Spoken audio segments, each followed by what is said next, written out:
शांती. आज 10 जून 2023ची मुरली आहे. आजच्या मुरलीचे सार आहे, गोड मुलांनो, अशरीरी बनण्याची ड्रिल नंबर 1 ड्रिल आहे. यामुळे वातावरणामध्ये नीरव शांतता पसरते. बाबांचे डायरेक्शन आहे, याच ड्रिलचा अभ्यास करा. आजचा प्रश्न आहे, दुनियेच्या अनेक अडचणींमध्ये राहत असताना एकरस आणि खुशीमध्ये कोण राहू शकतात? उत्तर आहे, जे कोणत्याही विघ्नाची पर्वा करत नाहीत. तुमचे शत्रू तर अनेक आहेत. विघ्न आणतील, कलंक लावतील, अपशब्द बोलतील, परंतु लक्षात ठेवा की कलंक लागल्यानेच तुम्ही कलंगीधर बनता.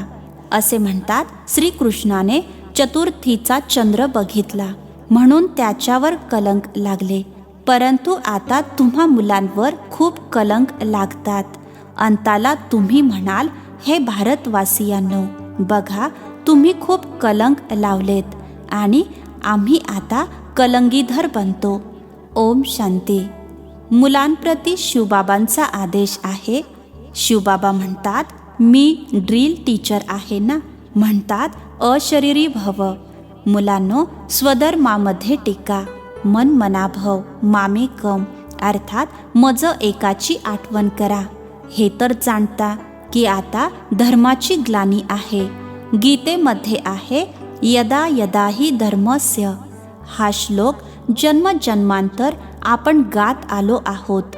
जेव्हापासून भक्ती मार्ग सुरू झाला आहे, गीतेचा पाठ करत आलो आहोत, शिवबाबांची पूजा करत आलो आहोत. तेच शिवबाबा आता म्हणतात, मामेकम, अर्थात मज एकाची आठवण करा. तुमच्यावर पुन्हा मायेची सावली पडली आहे. आता मी आलो आहे मायेवर विजय मिळवून देण्यासाठी. म्हणून मन मनाभव, कारण तुम्हाला परत जायचे आहे माझ्या परमधाममध्ये. जर श्रीकृष्ण असला असता तर म्हणाला असता, मध्याची भव. श्रीकृष्णाची कृष्णपुरीमध्ये आठवण करा. ज्ञानाचा दाता काही श्रीकृष्ण नाहीये, ते तर आहेत शिव. शिवचीच पूजा होते, त्यांना परमात्मा म्हटले जाते. तर आम्हा आत्म्यांना तिथे जायचे आहे. म्हणून बाबा ड्रिल शिकवतात. हे आहे नंबर 1 ड्रिल, मन मनाभव, अशरीरी भव. तुम्ही सर्व ब्राह्मण त्यांची आठवण कराल. जर इथे कोणी शूद्र इतर दुसऱ्या कोणत्या विचारामध्ये बसला असेल तर वातावरण खराब करेल. जेव्हा तुम्ही सर्वजण त्या एकाचीच आठवण कराल तेव्हा नीरव शांतता पसरेल. जसे कोणाचा मृत्यू झाला तर नीरव शांतता पसरते. आत्म्याच्या अशरीरी होण्याचा प्रभाव पडतो. तर आता बाबा म्हणतात, तुम्हा सर्व आत्म्यांना मी परत घेऊन जाणार आहे. काळ तर एकाच आत्म्याला घेऊन जातो. मी तर काळांचाही काळ आहे. मी सर्वांना घेऊन जाण्यासाठी आलो आहे आणि मी येतो साधारण ब्रह्मातनामध्ये. मी मनुष्यसृष्टीचे बीजरूप चैतन्य आहे. मीच गीता सांगितली होती. बघा, तुमच्यावर आता कलश ठेवला आहे ना. श्रीकृष्णाच्या गोपींकडे देखील कलश दाखवतात. असे म्हणतात, श्रीकृष्णाने घडा फोडला. आता तो घडा कशाचा? तुमच्या डोक्यावर जो विकारांचा घडा आहे त्याला तोडतात आणि ज्ञान अमृताचा कलश देतात. बाकी सतयुगामध्ये थोड्याच अशा काही गोष्टी असू शकतात. गोपिका तुम्ही आहात. गोपी वल्लभच्या गोपींवर जो विषाचा कलश होता तो फोडून ज्ञान अमृताचा कलश ठेवतात. तर यामध्ये बुद्धी अतिशय चांगली असली पाहिजे, तेव्हा धारणा होऊ शकते. गोपिकांचा वल्लभ अर्थात पिता तर आहेत शिवबाबा. श्रीकृष्णाला वल्लभ म्हणू शकत नाही. लिहिले आहे की गोपींना पळवून नेले. आता पिता थोडेच पळवून नेणार, हा तर कायदा नाही आहे. बाबा समजावत आहेत की जेव्हा कोणी महात्मा शिवोहम म्हणेल तर तुम्ही बोला की एका बाजूने म्हणता महात्मा म्हणजे महान आत्मा आणि मग स्वतःला परमात्मा अथवा शिवोहम का म्हणता? महान आत्मा तर पवित्र आत्मा झाला. हे रहस्य समजावून सांगायचे आहे. याला ज्ञानाचे धर्मयुद्ध म्हटले जाते. त्यांच्याजवळ आहे शास्त्रांचे मत आणि तुमच्याजवळ आहे श्रीमत.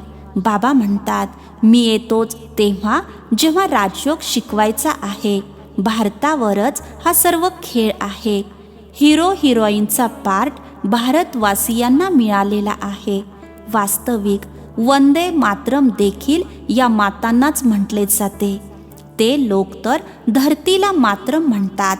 धरती तर तत्व आहे, तिला थोडीच माता म्हटले जाऊ शकते. या धरतीवर राहणाऱ्या तुम्ही माता आहात. तुम्हाला वंदे मातरम म्हटले जाते. ते धरतीला वंदे मातरम म्हणतात. तर भूतपूजा झाली. आता तुम्ही मुले योग बळाने आपली बादशाही घेता. पवित्र बनून बादशाही घेण्यासाठी सर्वजण मेहनत करत राहतात. ज्या बाजूने साक्षात सर्व समर्थ सर्व शक्तिमान आहे त्यांचाच विजय होणार आहे. परमात्म्याची महिमा पूर्णतः वेगळी आहे.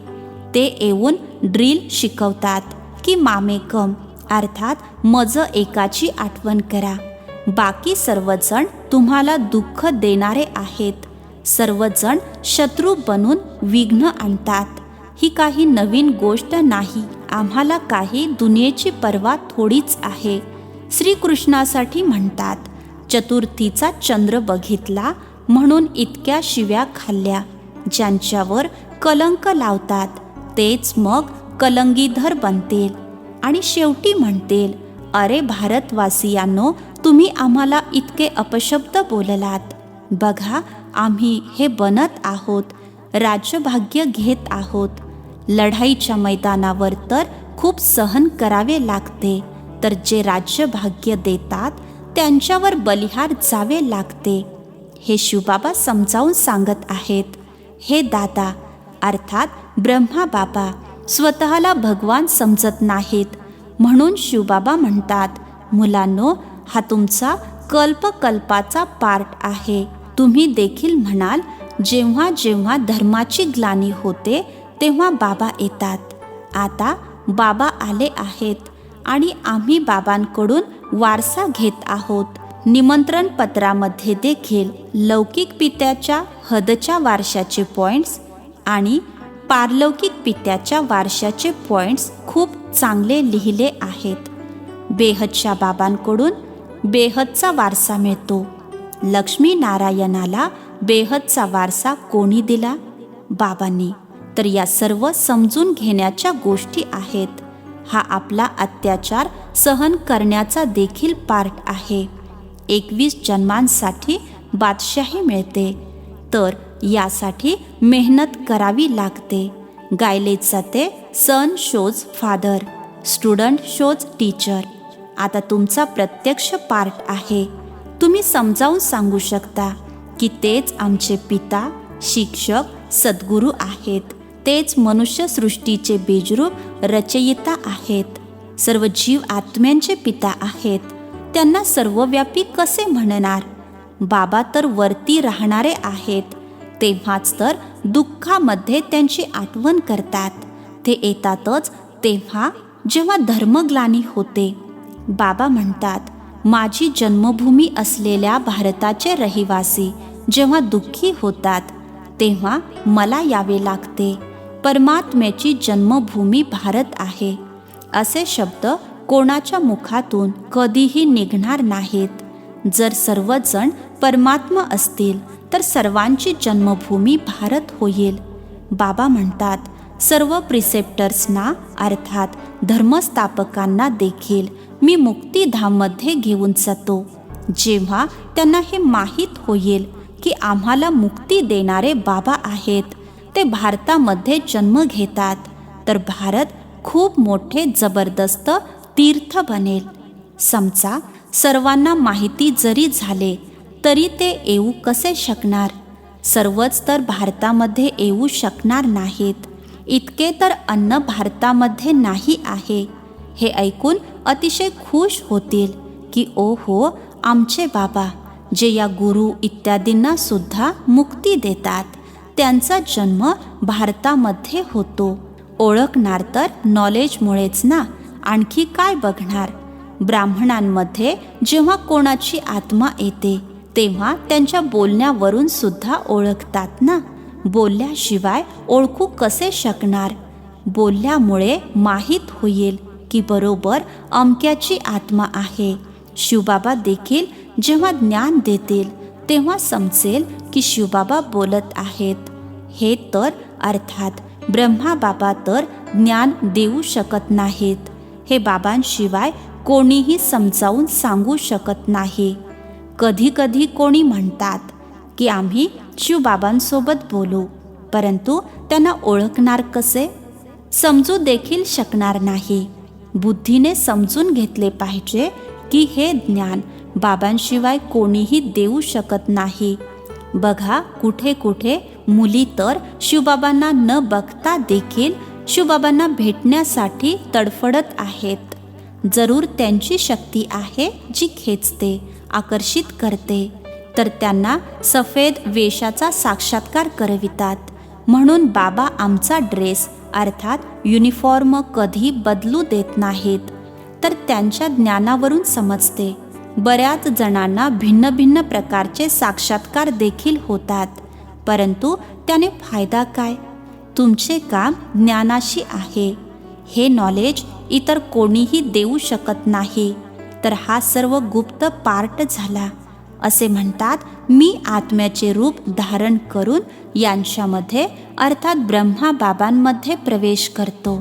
तर हे इतके ज्ञान बाबाच देतात. आपल्याला थोडेच माहीत होते. बाबा बघा किती कमाल करतात. म्हणतात, मला आपला वारस बनवा. मी तुमची इतकी सेवा करेन जितकी तुमचा मुलगा देखील करू शकणार नाही. मी तुम्हाला 21 जन्मांसाठी राज्यभाग्य देईन. तरी देखील जर वारीस बनवले नाही तर मग नशीब म्हणावे लागेल. तुम्ही मुली जाणता, आपण शिवबाबांकडून वारसा घेण्यासाठी इथे आलो आहोत. शिवबाबांना आणि वैकुंठला तुम्ही दिव्य दृष्टीशिवाय बघू शकणार नाही. ज्ञान तर अतिशय स्पष्टपणे मिळत आहे ना. आम्हाला शिवबाबा राजयोग शिकवत आहेत. उच्च ते उच्च वारसा आहे वैकुंठाची बादशाही. ती देखील शिक्षणाने मिळते. कोणीही राजयोग शिकवू शकत नाही. आपण नरापासून नारायण बनतो.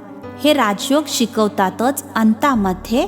तेव्हाच तर मग सतयुगामध्ये राजा राणी बनाल. ही मुसळांची लढाई प्रसिद्ध आहे. गीतेपासून देवी देवता धर्माची स्थापना झाली. त्यावेळी तर आणखी कोणता धर्म नव्हता. ते सर्वजण कुठे गेले. विनाश झाला. अगदी सोपी गोष्ट आहे. ट्रेनमध्ये तर तुम्ही मुले खूप सेवा करू शकता. काही नाही तर प्रजा तर बनेल. गाडीचा डब्बाच तुमची प्रजा बनेल. बसून ऐकतील तर त्यांना खूप चांगले वाटेल.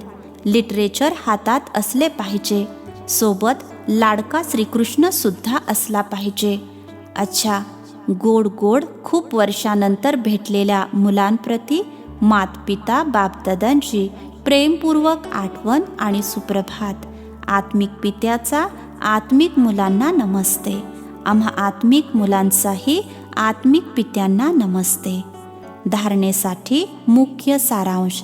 पहिला पॉइंट, 21 जन्मांचे भाग्य बनविण्यासाठी शिवबाबांना आपला वारस बनवायचा आहे. प्रत्येक कर्मामध्ये पिता, शिक्षक, सद्गुरू तिघांचाही शो करायचा आहे. दुसरा पॉइंट, ज्ञान क्लिअर मिळत आहे. त्यामुळे साक्षात्काराची आशा ठेवायची नाही. साक्षात सर्व समर्थ बाबा आपल्यासोबत आहेत. त्यामुळे विघ्नांना घाबरायचे नाही. आजचे वरदान आहे, माझे बाबा या स्मृती स्वरूपाद्वारे समर्थीचा अधिकार प्राप्त करणारे समर्थ आत्मा भव. माझे बाबा या स्मृती स्वरूपाद्वारे समर्थीचा अधिकार प्राप्त करणारे समर्थ आत्मा भव. विस्तार आहे, कल्पापूर्वीची स्मृती येताच मुले म्हणतात, तुम्ही माझे आहात, आणि बाबा म्हणतात, तुम्ही माझे आहात. या माझेपणाच्या स्मृतीने नवीन जीवन, नवीन जग मिळाले आणि कायमसाठी माझे बाबा या स्मृती स्वरूपामध्ये स्थिर झालो. या स्मृतीच्या रिटर्नमध्ये समर्थी स्वरूप बनलो. जे जितके स्मृतीमध्ये राहतात तितका त्यांना समर्थीचा अधिकार प्राप्त होतो. जिथे स्मृती आहे तिथे समर्थी आहेच. जरा देखील विस्मृती असेल तर व्यर्थ आहे. म्हणून सदा स्मृती स्वरूप सो समर्थी स्वरूप बना. आजचे स्लोगन आहे, हार्ड वर्कर अर्थात मेहनती असण्यासोबतच स्थितीमध्ये देखील सदा हार्ड अर्थात मजबूत बना. हार्ड वर्कर अर्थात मेहनती असण्यासोबतच स्थितीमध्ये देखील सदा हार्ड अर्थात मजबूत बना. मातेश्वरीजींची मधुर महावाक्ये.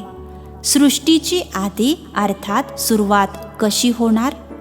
बरेच मनुष्य हा प्रश्न विचारतात की परमात्म्याने सृष्टी कशी रचली आहे. आदीमध्ये अर्थात सुरुवातीला कोणता मनुष्य रचला? आता त्याचे नाव रूप समजून घेऊ इच्छितात.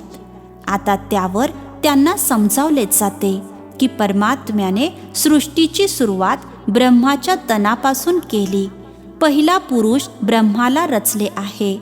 तर ज्या परमात्म्याने सृष्टीची आदी केली आहे तर अवश्य परमात्म्याने सुद्धा या सृष्टीमध्ये आपला पार्ट बजावला आहे. आता परमात्म्याने कसा पार्ट बजावला? पहिले तर परमात्म्याने सृष्टीला रचले, त्यात देखील प्रथम ब्रह्माला रचले. तर जसे पहिली ब्रह्माची आत्मा पवित्र झाली, तीच जाऊन श्रीकृष्ण बनली.